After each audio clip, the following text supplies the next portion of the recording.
Guys, I'm here with Wally David. This dude has been racing for a long time, all kinds of oval, on-road, off-road. He's done some actual off-road racing and a little bit of crawling with us. You remember them days? Oh yeah, yeah. Yeah, a little bit of crawling with us. Now, Wally has already driven this. We've already got that footage, so he has hands-on experience with this car, and I want to get his input to relay to you guys what he thinks of this car.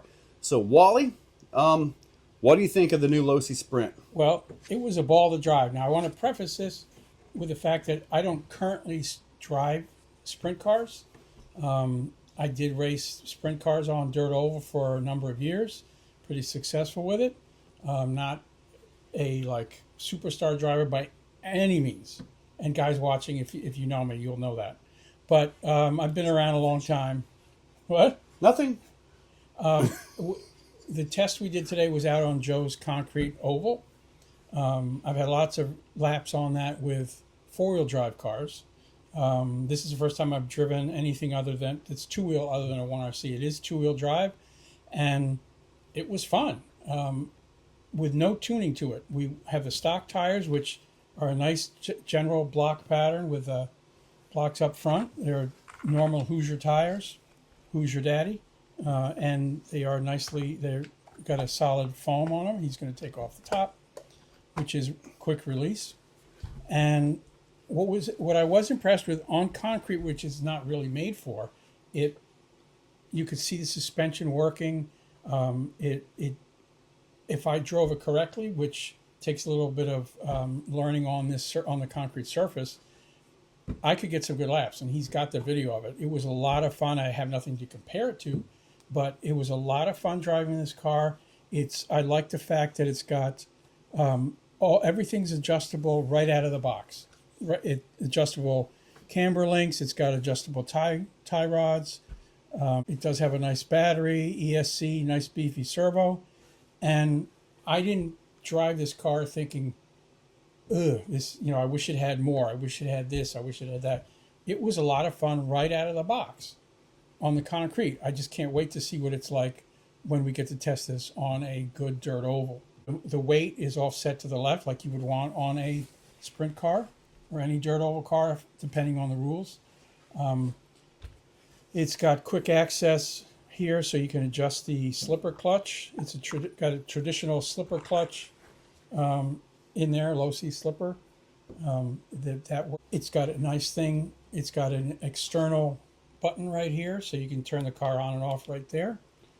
It was a lot of fun. I mean, it was lifting up. Joe was telling me that it was lifting up the inside front tire a little bit. It was catching a little bit there. And yeah. I could imagine on dirt where it would have better grip, it might do that even more. Which, if you watch sprint car racing, they carry that inside tire all the time. On a dirt, if this didn't have the inside front, it still probably you'd be able to drive it. Most of the steering is done by that right side front tire. Wally's already driven this, like I mentioned. We were looking at that at the end of the video here after we get done with the table stuff. Did the car feel decently balanced to you while you were coming into the corners? Yeah. We didn't get any two-wheel action or anything. Oh, no. It stayed planted. I did notice a few spots where it did kind of pick that tire up, like you mentioned. Mm-hmm. Was the power good? I noticed on some of your laps you cut it down to 75, Mm-hmm. and then you went back to 100, and it went kind of crazy on you because of the power difference. Yeah, I mean the 75 versus 100% power is a drastic difference. It's much easier for somebody to get used to it on 75%, although if you have any driving experience of any type with RC, I wouldn't get stuck in getting it to work at 75% unless you're brand new. And even then, because you want to be able to drive the car with it at its fastest capability, because other people will come along and be able to run it at 100%. And that goes for any of these Spectrum cars that have the different settings for the speed. It went in like it wasn't a situation where I turned it in and no matter what I did, it was spinning out. It was well balanced. I have to get used to driving a two-wheel drive car again, but yeah, no, I mean it felt very well balanced. If I was more careful, I mean I was pushing it too to see what it could do. But if I was a little more careful, I was making some good laps. The key there is just getting consistent laps over and over and over again. Not even have to be the fastest lap or the flashiest, as Joe likes. You know, he likes to see cars going around the corner. I like seeing donuts. Donuts and flip overs, but that's Joe. Right. Now, we were also talking about possibility of different classes within this. There are a lot of modification parts right from Losi. Yeah. Carbon chassis plate, shock towers, all kinds of stuff on this. So I guess it would, with this vehicle, I think being an RTR, I really feel this could create some new classes in this aspect of the hobby. Yeah. Similar, I think, to what Losi's incredibly popular 12 scale NASCAR four-wheel drive cars is. There are a lot of possibilities. Out of the box, this thing is great. But there are going to be people who are going to want to take it to the next level.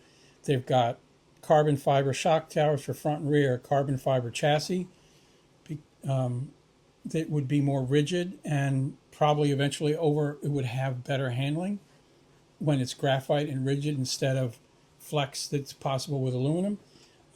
Most guys in the ready-to-run market aren't going to worry about that, but then if they're more experienced people who will be getting into this, they're going to want to run the aluminum front pivot blocks, the graphite. It's got aluminum caster blocks with 0 and 5 degrees, adjustable motor mount, all sorts of stuff here. Interesting, there's also another tuning option. They have a stiff front and rear arm set.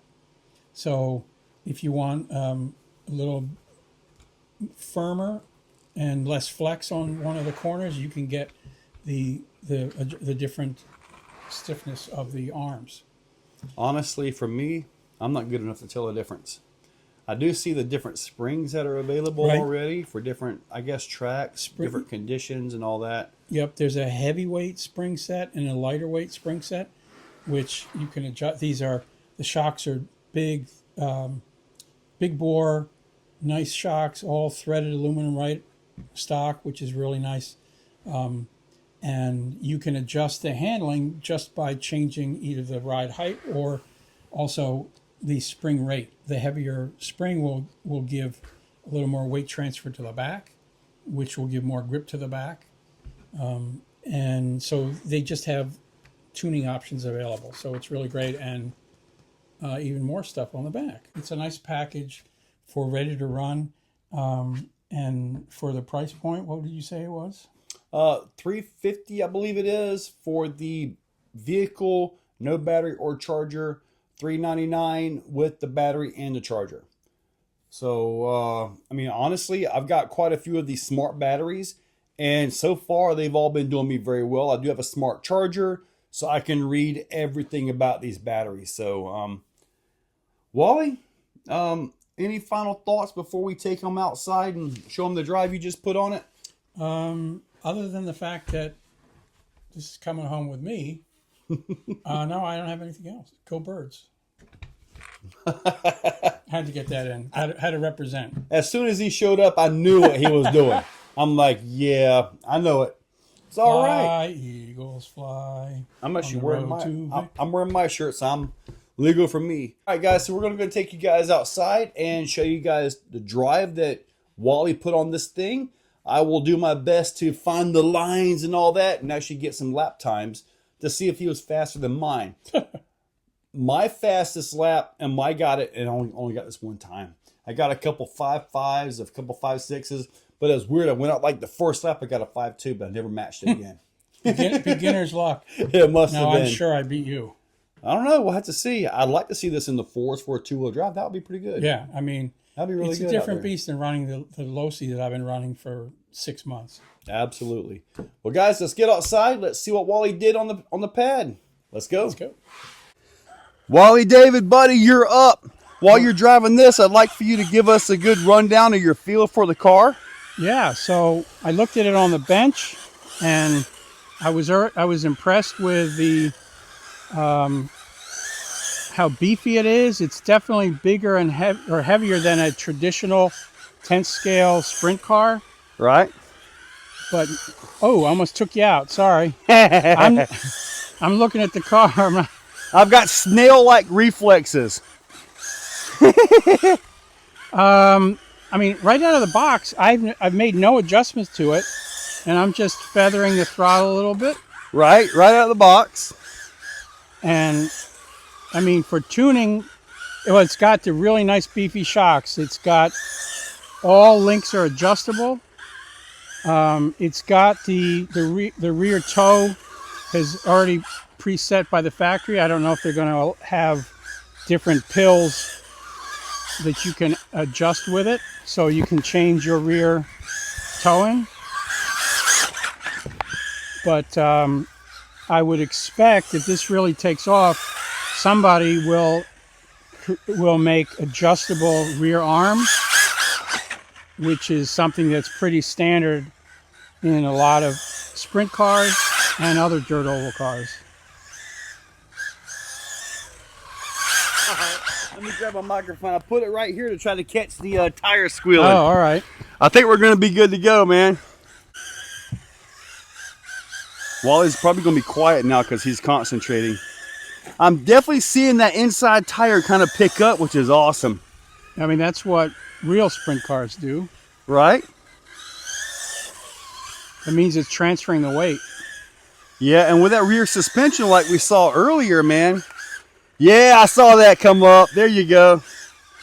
I mean, this is set up for dirt, so on concrete, it's a ball, even just on concrete without any tuning.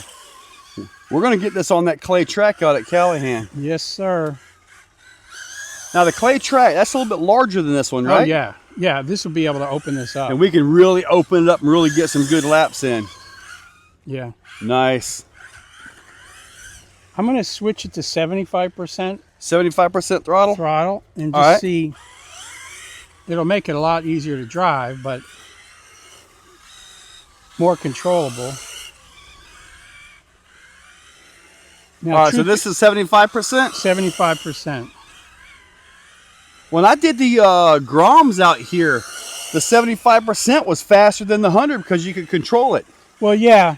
I mean, there are guys, like with the Losi NASCAR, there are guys that'll turn it to 75% and say that they are personally faster. But if you're then with 100, but the problem is if you get used to that, you're going to, when you get somebody that can drive 100%, they're gonna beat you. Because if you're driving at 75% and everybody else is at 100, you've got to not make one mistake, because you won't have the horsepower at only 75% to keep it to make up if you make a mistake.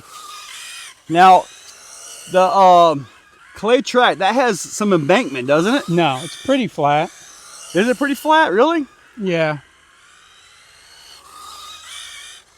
I love the squeal of this thing, man. When I hit it right, I don't have to blip it through the turns. That's not good. That means I didn't enter the turn right. Right. Instead, if I enter it correctly, then I can just power through it. I was noticing that myself. As long as I came out fairly straight, I could hold full throttle for almost 0.3 of a second. Then I had to get out of it. So that's a 75%. I'm going to switch back to 100. All right. 100. Take it to 100. 100.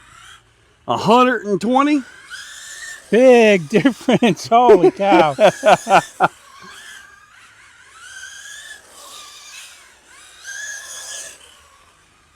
Man, the suspension looks like it's doing a good job, man. Yeah, it is. I mean, with the wing and all being up top, kind of adds a little top-end weight to it, but it looks like it's holding it. Yeah, I mean, that's a standard sprint setup. Top heavy. That's why they're easy to flip. Now, I know when they do flip, when I see them on TV, they turn into a ball. Yeah. They just ball up. I try to avoid flipping a sprint car at all costs. For sure. And I did run, one year I ran into Dixie Nationals, which is it was the premier high bite dirt oval. And I did in loose dirt sprint. I did come in 9th in the A Wow. with sprint cars, but I haven't driven a sprint car in a long time. Well, now you're driving something that's not even on the market. Nobody else? Yeah. I'm going to try just a... At the time of this recording, anyway. Boo. No gyro in this. Nope. No driving aids. I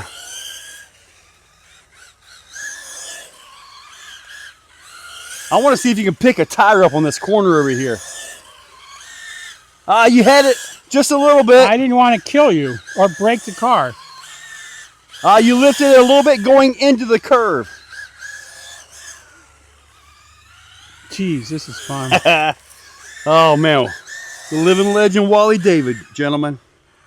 Guys, no kidding. Wally just really drove the wheels off of this thing. He got a 5.1 like a couple times, right?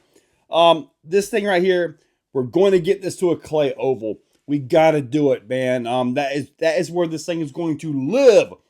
If you want to get into racing and you find something like this right here, just absolutely amazing like I do, you got to get one. I'll link it up down below. Use that link, hit that subscribe, ring that bell. And guys, yeah, if you're still watching, you're top notch.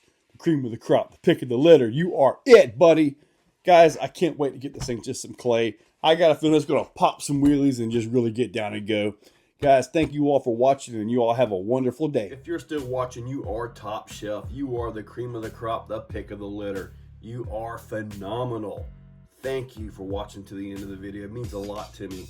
Now, down below, there are links for the products you see, also for channel memberships. If you guys want to be a part, channel members get early viewing on pretty much everything that I can. So, guys, check that description. There's a lot of info down there. Thank you all for watching.